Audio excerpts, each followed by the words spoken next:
स्वागत है hornbill TV Bharat पे। मैं हूं आपकी एंकर के सुनो। अभी आप देख रही हैं उत्तर प्रदेश विधानसभा के शीतकालीन सत्र से निष्कासित किए जाने के बाद समाजवादी पार्टी के विधायक अतुल प्रधान गाले में अंबेडकर की तस्वीर डालकर डॉक्टर भीमराव अंबेडकर की प्रतिमा के सामने धरना पर बैठ गए।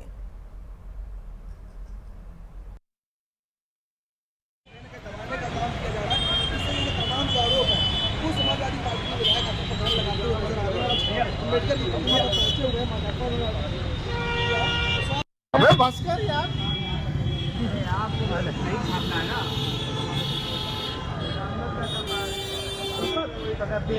वही कल वाली। अच्छा बैठे हैं बाहर देख रहे हैं। ये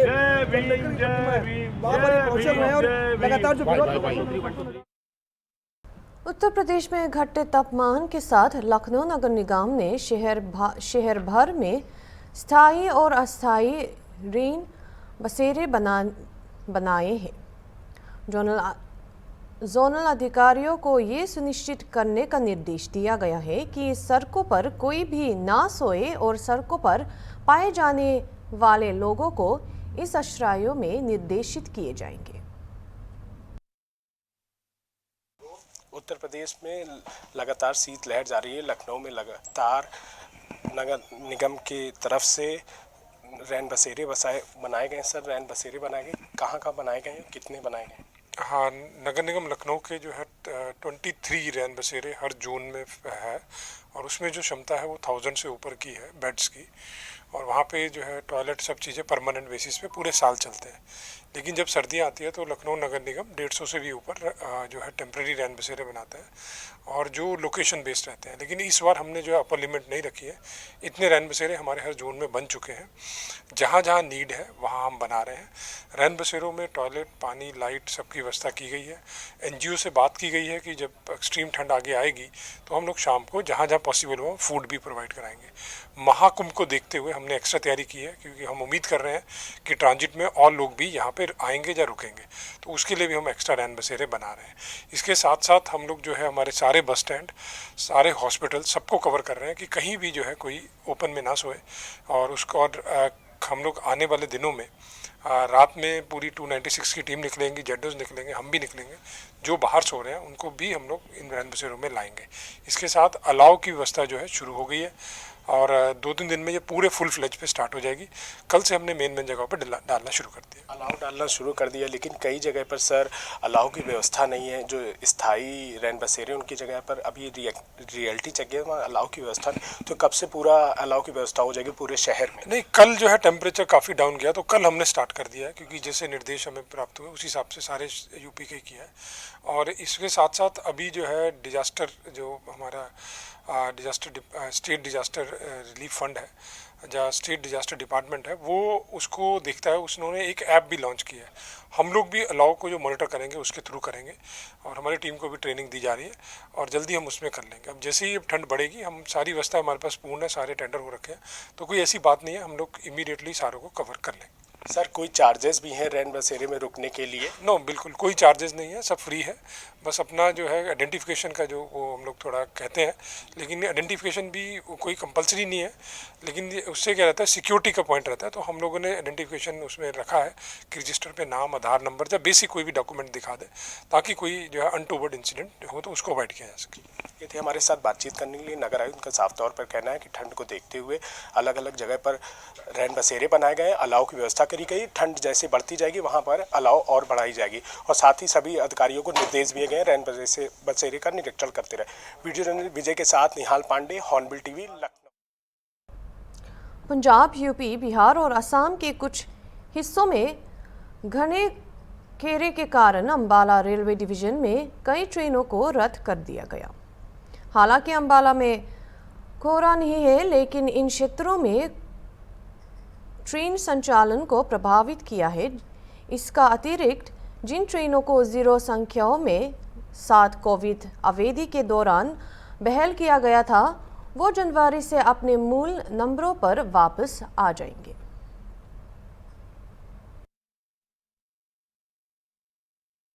ਪਹਿਲਾਂ ਤਾਂ सारे प्रेस बारे वीरां दा बहुत बहुत धन्नवाद जिहड़े लगातार अंदोलन 2 ਦੀਆਂ खबरां ਨੂੰ दुनिया तक दिखाਉਂਦੇ ਆ।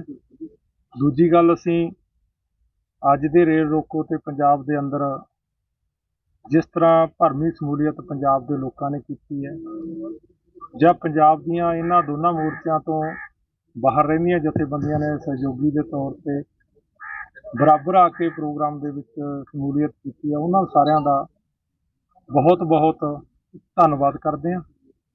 ਤੇ ਨਾਲ ਦੀ ਨਾਲ ਅਸੀਂ ਇਸ ਗੱਲ ਤੇ ਵਧੀਆ ਪੱਖ ਸਮਝਦੇ ਹਾਂ ਪੰਜਾਬ ਦੇ ਲੋਕਾਂ ਦਾ ਜਿਨ੍ਹਾਂ ਨੇ ਪੇਸ਼ ਕੀਤਾ। ਸਾਡੀ ਆਸ ਨੂੰ ਵੱਧ ਕੇ ਪੁਆਇੰਟ ਨੇ ਜਿਹੜੇ ਰੇਲਾਂ ਦੇ ਚੱਕੇ ਜਾਮ ਦੇ ਉਹ ਜ਼ਿਆਦਾ ਹੋਏ ਆ। ਦੂਜੀ ਜਿਹੜੀ ਅੱਜ ਦੀ ਪ੍ਰੈਸ ਕਾਨਫਰੰਸ ਦੇ ਵਿੱਚ ਆਪਾਂ ਗੱਲ ਕਰਨੀ ਹੈਗੀ ਹੈ ਉਹ ਇਹ ਹੈ ਵੀ ਜਿਸ ਤਰ੍ਹਾਂ ਪੰਜਾਬ ਦੇ ਲੋਕਾਂ ਦੇ ਅੰਦਰ ਲਗਾਤਾਰ ਕੇਂਦਰ ਸਰਕਾਰ ਪ੍ਰਤੀ ਦੇਸ਼ ਦੇ ਲੋਕਾਂ ਦੀ ਨਬਜ਼ ਜਿਸ ਤਰ੍ਹਾਂ ਅਸੀਂ ਤੋੜਨ ਦੇ ਵਿੱਚ ਕਾਮਯਾਬ ਹੋਏ ਹਾਂ, ਰੋਸ ਵੱਧ ਰਿਹਾ ਹੈ। ਉਹ ਰੋਸ ਨੂੰ ਵਧਦਿਆਂ ਲਗਾਤਾਰ ਲੋਕਾਂ ਦੀ ਭਾਵਨਾਵਾਂ ਅੰਦੋਲਨ ਨਾਲ ਜੁੜ ਰਹੀ ਹੈ ਕਿਉਂਕਿ ਜਗਜੀਤ ਸਿੰਘ ਡੱਲੇਵਾਲ ਜੀ ਦਾ ਮਰਨ ਵਰਤ ਅੱਜ 23 ਦਿਨਾਂ 'ਚ ਪੁੱਜ ਗਿਆ। ਇਹਦੇ ਨਾਲ ਜਿਹੜੇ ਆਪਾਂ ਸੰਭੂ ਬਾਰਡਰ ਤੋਂ ਜਥੇ ਭੇਜ ਰਹੇ ਸੀ ਉਹਨਾਂ ਕਿਸਾਨਾਂ ਨੂੰ ਜ਼ਖਮੀ ਕਰਨ ਦਾ ਜਿਹੜਾ ਰੋਸ ਦਿੱਲੀ ਨਾ ਜਾਣ ਦੇਣ ਦਾ ਰੋਸ ਲਗਾਤਾਰ ਵੱਧ ਰਿਹਾ ਹੈ। ਤਾਂ ਇਸ ਸੰਘਰਸ਼ ਨੂੰ ਹੋਰ ਤੇਜ਼ ਕਰਨ ਲਈ ਸੰਘਰਸ਼ ਦੀ ਆਵਾਜ਼ ਇੰਨੀ ਮਜ਼ਬੂਤ ਕਰਨ ਲਈ ਕਿ ਕੇਂਦਰ ਸਰਕਾਰ ਸਾਡੀਆਂ ਹੱਕੀ ਤੇ ਵਾਜਬ ਜਿਹੜੀਆਂ ਮੰਗਾਂ ਨੇ ਸਾਡੇ ਨਾਲ ਕਮਿਟਮੈਂਟ ਕੀਤੀਆਂ ਹੋਈਆਂ ਉਹਨਾਂ ਨੂੰ ਪੂਰੀਆਂ ਕਰੇ।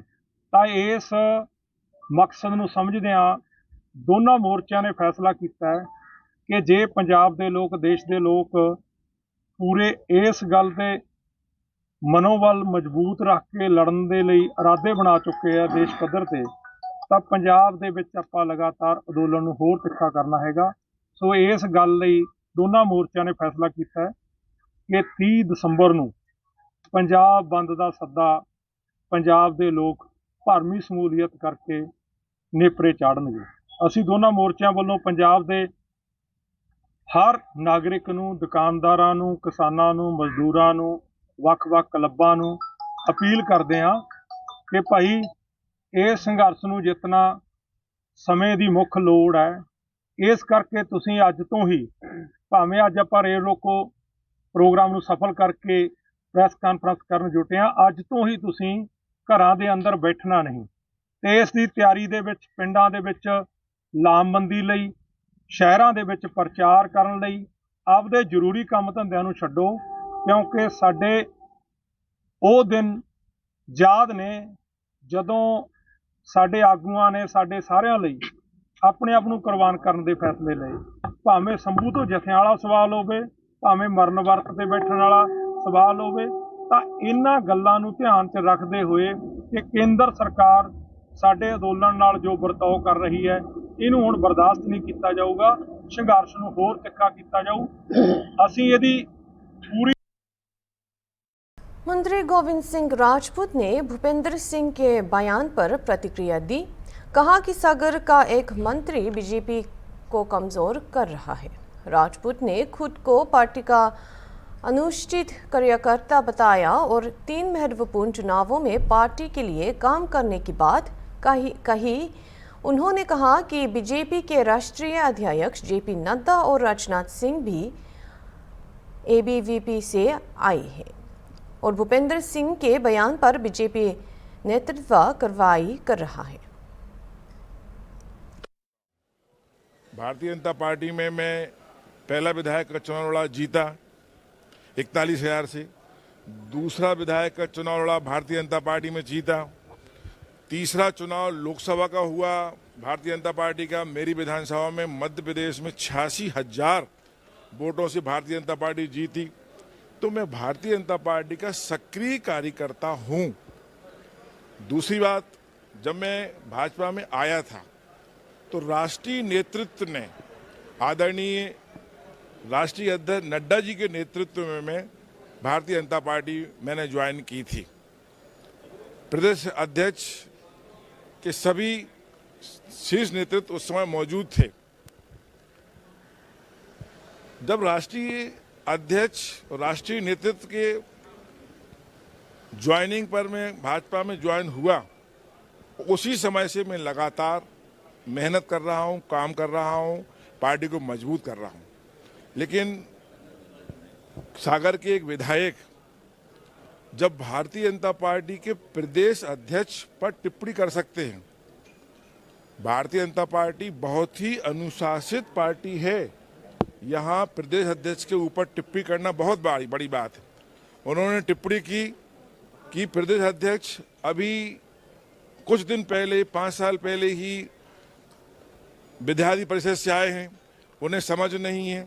अरे विद्यार्थी परिषद से तो आदरणीय अमित शाह जी भी आए हैं, विद्यार्थी परिषद से आदरणीय नड्डा जी भी आए हैं, जहाँ तक मैंने सुना है विद्यार्थी परिषद से आदरणीय राजनाथ सिंह जी भी आए हैं।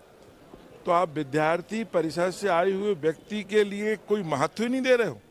मतलब कहने का मतलब ये कि आप पार्टी से ऊपर हो गए हो। ऐसे व्यक्ति के खिलाफ तो पार्टी देख रही है, शीर्ष नेतृत्व देख रहा है। मुझे ज़्यादा टिप्पणी करने की आवश्यकता नहीं है। आप कौन से ऐसे कांग्रेसियों को ले आए जिनकी वजह से वो इतना नाराज हैं? देखिए, कांग्रेसियों को मैं नहीं लाया, कांग्रेसियों को मैं नहीं लाया।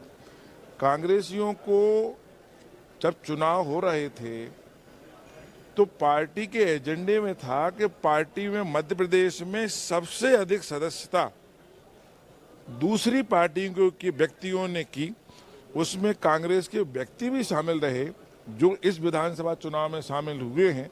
उसमें मध्य प्रदेश के जैसे अन्य विधायक, पूर्व विधायक शामिल हुए, ऐसे ही सागर के एक पूर्व विधायक भी शामिल हुए थे। तो उसमें मैंने नहीं किया, वो तो पार्टी के प्रदेश के शीर्ष नेतृत्व ने किया।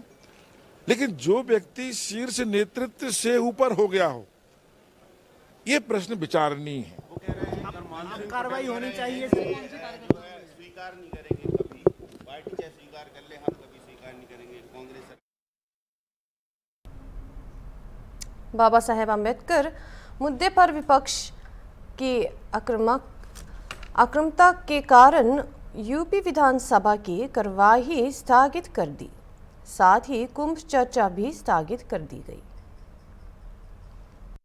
सदन की कार्रवाई आज अनिश्चितकालीन के लिए स्थगित करनी पड़ी है और मुद्दा ये था कि जो विपक्ष था वो लगातार हंगामा कर रहा था और यही वजह है कि एक दिन पहले ही जो सदन की कार्रवाई थी उसको स्थगित करनी पड़ी और विपक्ष लगातार मुद्दा उठा रहा था बाबा साहेब भीमराव अंबेडकर को लेकर कि उनका अपमान किया गया है, चाहे संसद की बात करें या यूपी सदन की बात करें, दोनों जगह विपक्ष इसी बात को लेकर सत्ता पक्ष पर हमलावर था। हमारे साथ इस मुद्दे पर बात करेंगे सीनियर जर्नलिस्ट हैं मनोज कुमार मिश्रा जी, उनसे बात करेंगे।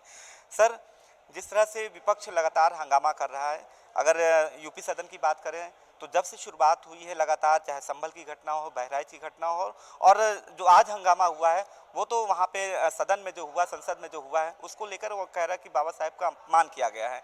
क्या लगता है ये जितना हंगामा हो रहा है, और जबकि सत्ता पक्ष का कहना है जितना सम्मान बाबा साहेब को भाजपा की सरकार में मिला है उतना कहीं नहीं मिला? अनूप जी, देखिए बड़ी सीधी सी बात है, बात निकलेगी तो दूर तलक जाएगी। कल जब गृह मंत्री के बयान के बाद इस बात पे चर्चा हुई, भगवान, अगर आप उस पूरे बयान को या पूरे उनके वाक्यों को देखें जो संसद में जवाब दे रहे थे, तो भगवान अंबेडकर भगवान अंबेडकर भगवान अंबेडकर कह करके, तो वो उसको बेसिकली विपक्ष पिछले 2024 के चुनाव जिस तरह संविधान के मामले को लेकर मुद्दा बनाया और उस मुद्दे को वो भूला नहीं है, चाहे वो अभी यूपी का उपचुनाव रहा हो, चाहे देश के अन्य राज्यों का चुनाव हो, चाहे वो संसद हो या चाहे विधानसभा हो। तो जब आप उस संविधान मतलब अम्बेडकर जी होता है और अम्बेडकर जी मतलब संविधान, तो इस पर विपक्ष के एक मजबूत मिलता, आप चाहे जिससे बात करने की पक्ष की बात करें, पक्ष ने कहा स्लिप ऑफ टंग होता है, हमारा ये उद्देश्य, हमारा ये मकसद नहीं था, लेकिन राजनीति में मकसद अपने अपने हिसाब से निकाल लिया जाता है। पक्ष उसके सकारात्मकता की बात करता है, विपक्ष उसमें नकारात्मक की बात करता है। रही बात दूसरा जो आपको उसी से जुड़ा हुआ सवाल था कि उत्तर प्रदेश में संभल की घटना को लेकर के या कल उस बात को लेकर बहराइच की घटना को लेकर के लगातार, देखिए होता क्या है कि जब तक सदन नहीं कार्रवाई में आता, उससे पहले की जो भी प्रदेश की घटनाएं होती हैं वो चूँकि सभी पार्टियों के जो पदाधिकारी हैं या जो विधायकगण हैं या प्रतिनिधि हैं वो उन मुद्दों को लेकर के बैठे होते हैं और उनके लिए सदन में उठाने का एक बेहतर मौका होता है। तो इस मौके पर न सरकार अपनी उपलब्धियां बताने से चूकती है और न विपक्ष उसमें कमियां को रोकने से चूकता है या कमियों को बताने से नहीं चूकता है। तो ये एक सिलसिलेवार हम कम से कम पिछले 27-28 वर्षों से प्रदेश में और लगभग 10 वर्षों से दिल्ली में देखते आ रहे हैं। तो ये एक कड़ी है, लेकिन इस कड़ी के बाद एक नई बात जो निकल के आई है, देश के गृह मंत्री, उच्च सदन में या कहिए देश के नंबर 2 के नेता, उनके द्वारा अंबेडकर जी पर निकली गई बात को लेकर के जिस तरीके कल आप अगर लखनऊ शहर की बात कर लें तो कांग्रेस ने पूरा चक्का जाम कर रखा था। तो ये इस मुद्दे को जनमानस तक ले जाना, और ये पहले भी होता रहा है, कोई पहली बार नहीं है। अब वो वही चलेगा, वो समझाने का प्रयास करेंगे कि साहब अच्छा बात भी ठीक है। अगर अंबेडकर की बात कर लें तो मोदी जी के आने के बाद जिस तरीके से, चाहे वो सरदार पटेल की बात कर लें, अंबेडकर की बात कर लें, जितने भी पूर्व राजनीति के पुरोधा रहे होंगे उनको वो हमेशा अडॉप्ट करने की, अपने मानने की बात करते हैं। लेकिन अगर आप गलती करेंगे तो फिर चूक विपक्षी में नहीं छोड़ने वाला है। इसीलिए मैंने कहा कि बात निकलेगी तो दूर तलक जाएगी, वही कड़ी है। मनोज जी, अभी आपने कहा कि इतना अनुभव रहा है, राजनीतिक अनुभव रहा है, यही वजह है कि आप सीनियर जर्नलिस्ट कैटेगरी में आते हैं। केंद्र का भी अनुभव रहा, वहाँ की भी राजनीति का। लेकिन जिस तरह से एक जो परंपरा रही है कि सवाल जवाब करने की, जिस तरह से चाहे पल्लवी पटेल हो, तमाम चाहे और भी विधायक विपक्ष हैं, उनका आरोप रहा है कि उनको बोलने नहीं दिया गया। स्वच्छ ये जो परंपरा है उसके मुताबिक ये कितनी जो नई परंपरा आई कि चाहे वहाँ संसद की बात करें या यूपी सदन की बात करें, दोनों जगह से ये आरोप उठ रहे हैं कि उनको बोलने नहीं दिया जा रहा। कांग्रेस के जो राष्ट्रीय अध्यक्ष मल्लिकार्जुन खड़गे, उन्होंने भी आरोप लगाया। तो कितना इसको जायज मानते हैं? क्या पहले भी ऐसा कभी हुआ है कि विपक्ष की आवाज़ को दबाया गया हो? अनुप जी देखिए, रामचरितमानस की एक चौपाई है, समर्थ को कोई दोष नहीं होता, कोई दोष गोसाई वाली बात है। तो समर्थ में जब जब सरकारें जिसकी रही हैं, अगर कांग्रेस की तुलना आप करेंगे या आज की तुलना करेंगे तो पूर्व में लोगों ने इमरजेंसी भी देखी है।